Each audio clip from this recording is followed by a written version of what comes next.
دیکھیے نبی اکرم صلی اللہ علیہ وسلم جو ہے کائنات میں خداوند قدوس کے بعد سب سے عظیم ہستی ہے. بے شک. ٹھیک ہے.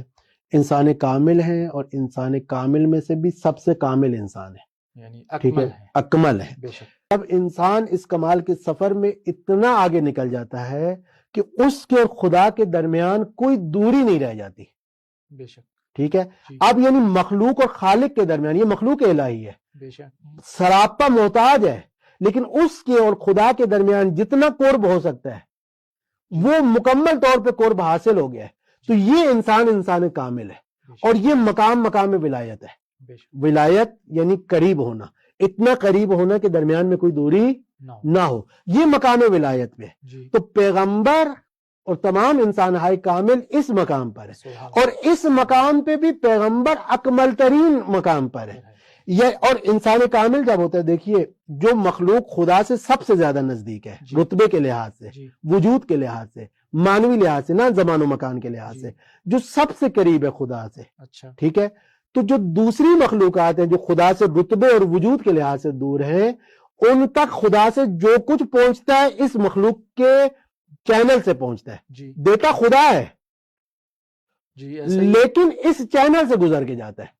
تو کائنات میں جو کچھ پہنچ رہا ہے فیض الہی وہ پیغمبر تک پہنچ رہا ہے، حتیٰ باقی پیغمبروں تک بھی جو پہنچ رہا ہے یہ ان کے توفیل ہے. ان کے توفیل یعنی ان کے تھرو پہنچ رہا ہے. وہ بیچ میں واسطہ ہے. ٹھیک ہے. وہ واسطہ ہے در فیض ہے، فیض میں واسطہ ہے. ٹھیک ہے. جو وجود بھی ملا ہمیں، جو پوری کائنات کو بھی وجود ملا، اسی لیے حدیث قدسی میں ہے کہ لولاک ما خلقت الافلاک، اگر آپ نہ ہوتے تو ہم پوری کائنات کو خلق نہ کرتے.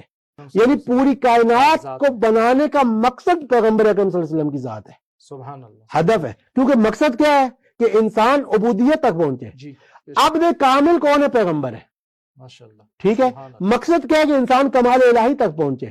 کمال الہی کا سفر سب سے زیادہ کس نے طے کیا ہوا؟ وہ پیغمبر نے طے کیا ہوا ہے. لہٰذا مقصد تخلیق کائنات آپ ہے، یہ آپ کی فضیلت ہے. بے شک. ٹھیک ہے.